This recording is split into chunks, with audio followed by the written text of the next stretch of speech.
Make no mistake about it, an eraser is a student's best friend. Whether it's attached to the top of a pencil or on its own, only an eraser can quickly rub out an error. White erasers are made of flexible vinyl, while pink erasers are made of synthetic rubber.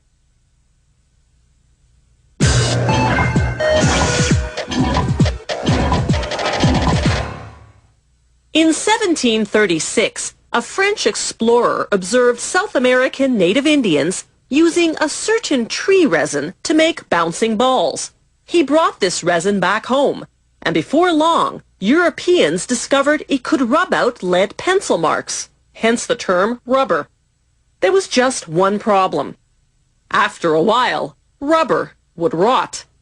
That dilemma was solved a century later by one Charles Goodyear, who developed a curing process to prevent rubber from rotting.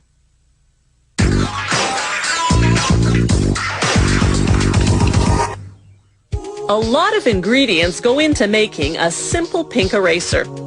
Carefully measured fillers, accelerators, curing agents, oils, coloring, and the main ingredient, synthetic rubber. They start by putting a batch of rubber into a mill.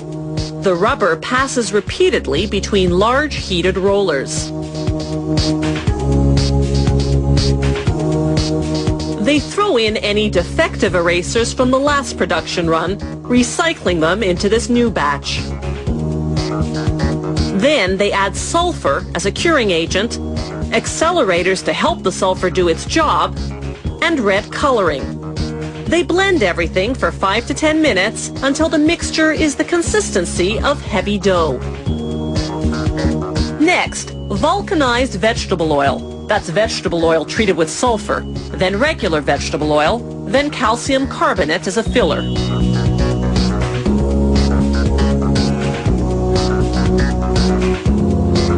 When the color and thickness are just right, workers remove the rubber, which by now is hot and soft as a result of all that milling.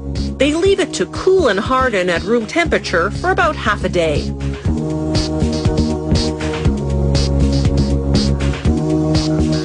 When the rubber's ready, they cut out large squares, each weighing between 5 and 8 kilograms, depending on the thickness of eraser the client has ordered.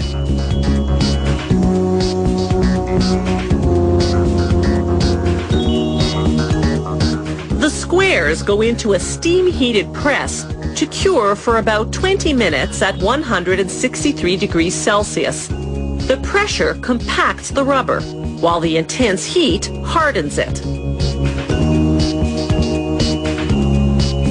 They trim off the excess, then submerge the hot rubber squares in cold water to stop the curing process.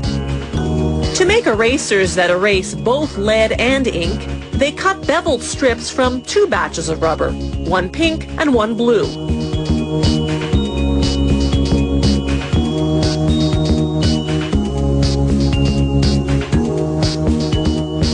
The blue contains pumice, which gives it that extra abrasiveness to erase ink.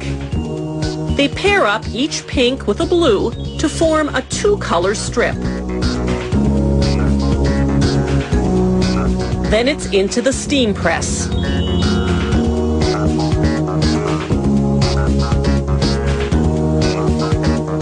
After 12 minutes, workers remove the trays, trim off the excess, and submerge the strips in cold water to stop the curing process.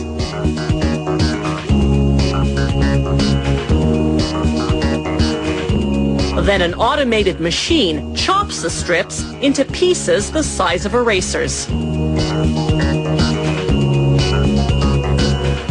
Now back to the all-pink erasers. The rubber squares come out of their cold water bath and go through a machine that cuts strips with beveled edges, then chops the strips into erasers. From there, the erasers drop into a giant barrel. Workers throw in some talc to prevent them from sticking together. Then they set the barrel spinning for 3 to 5 hours. As the erasers tumble against each other, the abrasion rounds off their edges.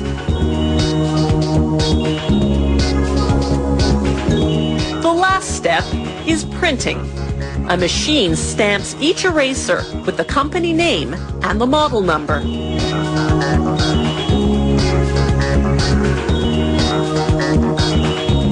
It's not the rubber that gives the eraser the ability to erase, but rather the vulcanized vegetable oil that's in it. That's what makes the eraser crumble when rubbed on paper, taking away the pencil marks with it.